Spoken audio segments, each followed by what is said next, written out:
अस्सलामुअलैकुम वरहमतुल्लाहि वबरकातुह। मैं फ्यूचर कंसेंसस फाउंडेशन, ये जो एसोसिएशन हमने बनाई है, हीरा ग्रुप ऑफ कंपनीज से अपने इन्वेस्टर्स के पैसों की रिकवरी के लिए बनाई है। कई लोगों को इस पर गुस्सा भी आ रहा है, कई लोग नाराज़ भी हो रहे। तो देखिए, मैं यहाँ पर एक बात बताता हूँ। सबसे पहली बात, हमारी ये एसोसिएशन एमीज़ और डीएसएस से बिल्कुल पाक है।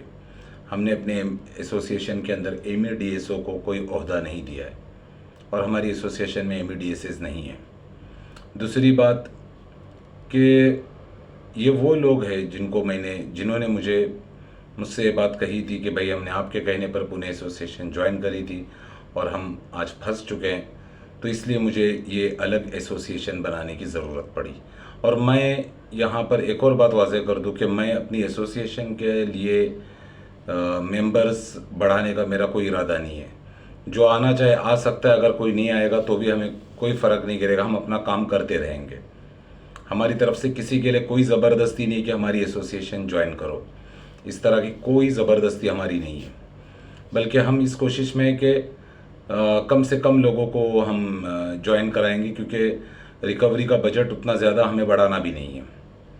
तो मैं यहाँ पर एक बात बता दूँ कि भाई हमें कोई स्कैम नहीं करना है, हमें कसरत से लोग इस एसोसिएशन में भरने भी नहीं है। जो आना चाहे आ सकता है, नहीं आना चाहे उसकी मर्ज़ी, किसी के लिए हमारी कोई ज़बरदस्ती नहीं है। दूसरी बात कि हम चाहते हैं कि नोहेरा शेख मैडम हमारे सवालात का जवाब दें। हमने उनको लिखित में 2 बार नोटिसेस भेजे, लेकिन हमें कोई जवाब मौसूल नहीं हुआ। देखिए, यहाँ पर एक बहुत ही समझने वाली बात है कि लोगों का माशी निज़ाम तबाह हो चुका है। हमने कंपनी के सामने ये सवालात रखे कि कंपनी को कहाँ अड़चन आ रही, कंपनी क्यों पेमेंट नहीं दे पा रही। क्योंकि जब मुझे अच्छी तरह याद है, जब नोहेरा शेख मैडम जेल में थी तो मैंने उनसे खुद पर्सनली उनको मिलने गया था जेल के अंदर। तो उन्होंने मुझे कहा था कि उन्हें पेमेंट देने के लिए कुछ भी, अगर वो उनकी बेल हो जाती है और वो जेल से छूट जाती तो पेमेंट्स कर देंगे। अब जब मैंने कंपनी को कांटेक्ट किया तो जैसे कि मैंने अपने साबिका वीडियो में बताया था कि नाज़नीन मैडम ने मुझे कहा कि हमारे अकाउंट्स ऑपरेशनल नहीं है, इसलिए हम लोग पेमेंट नहीं कर पा रहे। तो ये बात हमारी एसोसिएशन का हक बनता है, क्योंकि इस मसले को अब 6 साल हो चुके हैं। तो कहीं ऐसा ना हो जाए कि और मज़ीद 4-5 साल निकल जाए तो उस पैसे की कोई वैल्यू भी नहीं रहेगी। यहाँ पर मैं ये बता दूँ कि देखिए कैसा है, ये प्रॉब्लम आई कब? 2018 तक कंपनी बराबर सारे पेमेंट्स ट्रांसफ़र कर रही थी। 2018 जून में कंपनी को प्रॉब्लम आना शुरू हुई जब नोहेरा शेख मैडम ने 228 सीट्स पर इलेक्शन लड़ा उन्होंने, और इलेक्शन में तमाम सीट्स पर वो हार गई। उसके बाद ये प्रॉब्लम शुरू हुआ पैसों का। तो यहाँ पर मैं ये बता दूँ कि हमारी एसोसिएशन को इस बात का अंदेशा है कि कहीं ऐसा तो नहीं कि इन्वेस्टर्स को पैसा ना देते हुए कंपनी ने या कंपनी के सीईओ ने वो पैसा इलेक्शन में उड़ा दिया, इलेक्शन कैंपेन में। क्योंकि जैसे कि मैं बता चुका हूँ कि एक एमएलए का तकरीबन, जो हमने तहकीकात करी, 5 करोड़ रुपए का खर्चा आता है। तो 228 सीट्स पर अगर एमएलएस खड़े किए गए थे तो तकरीबन 1150 करोड़ रुपए के आसपास का खर्चा बैठता है, जिससे कंपनी का बिल्कुल हो सकता है माली निज़ाम बिगड़ गया हो। तो इन सब बातों की हम तहकीकात करना चाहते हैं। नोहेरा शेख मैडम को तमाम अपने मसाइल हमारी एसोसिएशन के साथ शेयर करने होंगे। ये कहकर आज हमें टाल देना कि नहीं, मामला कोर्ट में, जो भी होगा कोर्ट से होगा। जैसे कि नाज़नीन मैडम ने हमको कहा कि भाई अब सारा मामला कोर्ट में, कोर्ट के हवाले कर दिया जा रहा है इन्वेस्टर्स को। देखिए, हमारी एसोसिएशन नॉन कंप्लेनर्स की एसोसिएशन है। हमारी एसोसिएशन में एफआईआर करने वाले, कंप्लेंट करने वाले या एसएफआई में क्लेम करने वाले लोग नहीं हैं। हमारी एसोसिएशन के अंदर जितने भी इन्वेस्टर्स हैं वो नॉन कंप्लेनेंट्स है। जो कोर्ट का मामला चल रहा है वो कंप्लेंट करने वाले, एसएफआई में जाने वालों के लिए। तो नॉन कंप्लेनेंट्स का क्या? कहीं ऐसा ना हो जाए आज एक देखिए, जो सपोर्टर है वो सपोर्टर बनकर रहे, हमें इसमें कोई एतराज़ नहीं। लेकिन हमारा ये कहने का मकसद है कि भाई इस तरीके से तो लोग ऑलरेडी कितने तबाह हो गए और न जाने कितने लोग। भाई एक एक आदमी का, किसी का 40 लाख लगा हुआ है, किसी का 50 लाख लगा हुआ है, किसी का 80 लाख लगा हुआ है, किसी का 22 लाख लगा हुआ है, किसी का 50 लाख लगा हुआ है, किसी का 1 करोड़ लगा हुआ है। तो लोग अब तबाह बर्बाद हो चुके हैं। अब उनके पास बेचारों के लोगों ने, यहाँ पर मैं ये कहूँगा कि लोगों ने गलती तो करी है कि अपनी ज़िंदगी भर की सेविंग्स कंपनी में लगा दी। आज वो उलमा कहाँ हैं? शेख मेराज रब्बानी हफिज़हुल्लाह कहाँ हैं? क्यों आज वो बात नहीं कर रहे? क्यों आज वो आवाज़ नहीं उठा रहे? जितने भी मैं उन तमाम उलमाओं से जो नोहेरा शेख मैडम के साथ स्टेज शेयर किया करते थे, इन तमाम उलमाओं को देखकर लोगों ने कंपनी पर एतमाद किया, भरोसा किया, मगर आज कोई एक आलिम दीन आकर बात करने को तैयार नहीं है।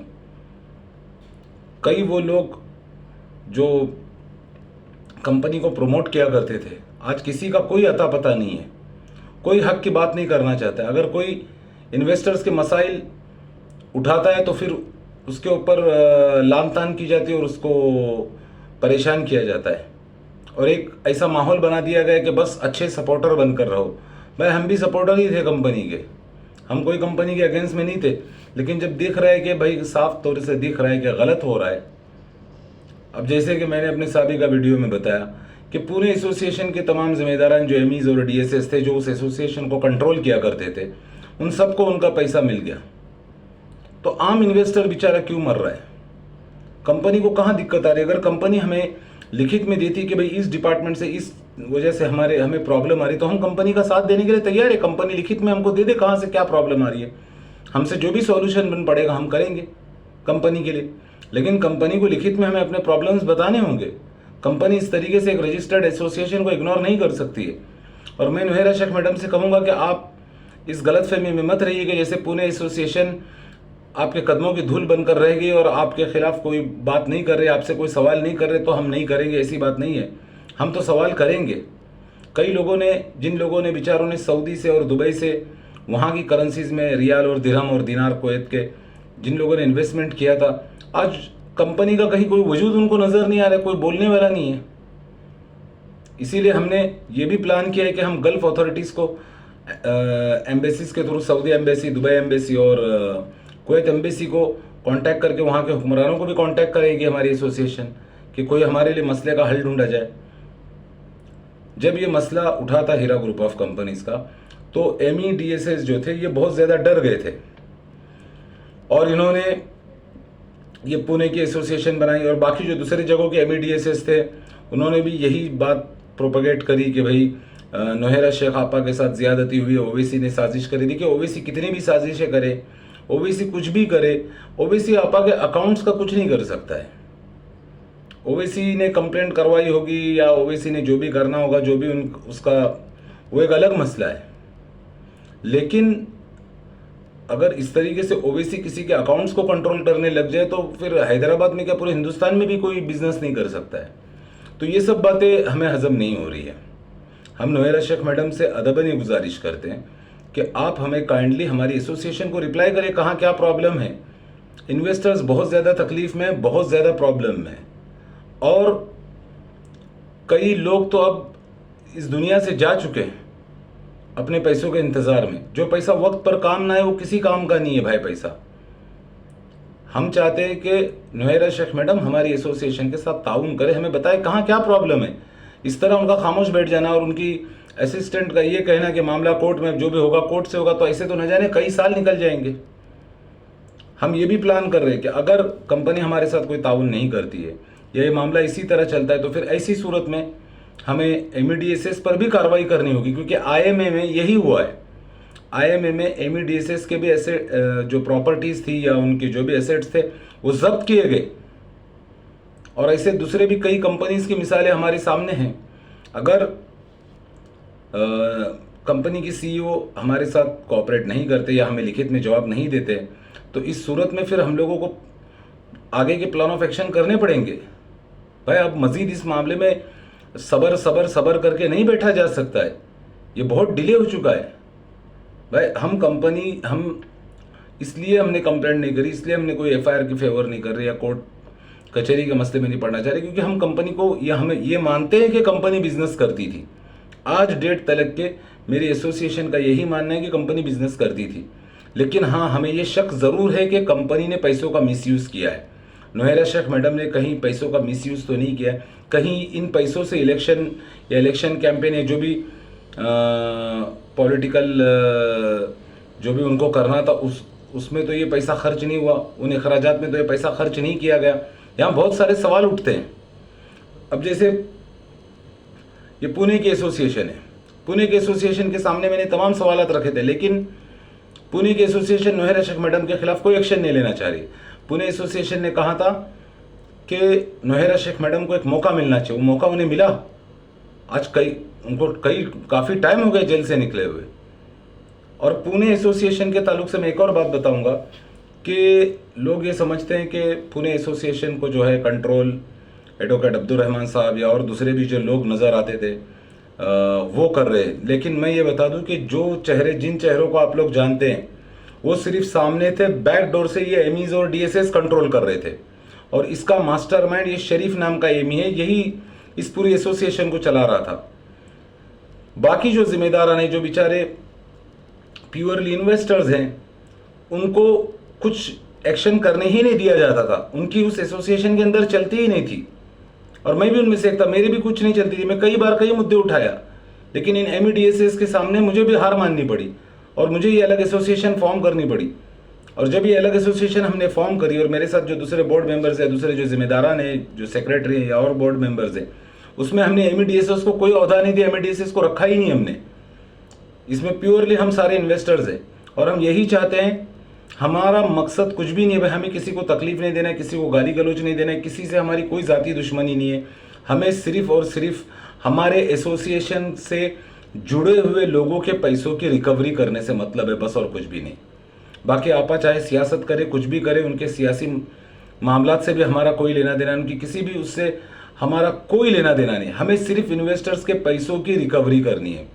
और नोहेरा शेख मैडम से हम अदबन गुजारिश करते हैं कि इस मसले को हम ज़्यादा बड़ा नहीं बनाना चाहते। आप हमारी एसोसिएशन को जवाब दीजिए। आप जवाबदेह हैं, आपको जवाब देना होगा हमारी एसोसिएशन को। ये एक रजिस्टर्ड एसोसिएशन है और हमारे एसोसिएशन में जितने भी मेंबरान हैं, जितने भी लोग हैं, उन्होंने कोई कंप्लेंट नहीं करी। आप हमें एसएफआई वालों या कंप्लेंट करने वालों के साथ मत जोड़िए, आप हमारी एसोसिएशन को बताइए, क्योंकि अब ये मसला बहुत ज़्यादा डिले हो चुका है और लोग अभी मजीद सब्र करने के उसमें नहीं है। लोगों के अंदर अब सब्र की ताकत नहीं है।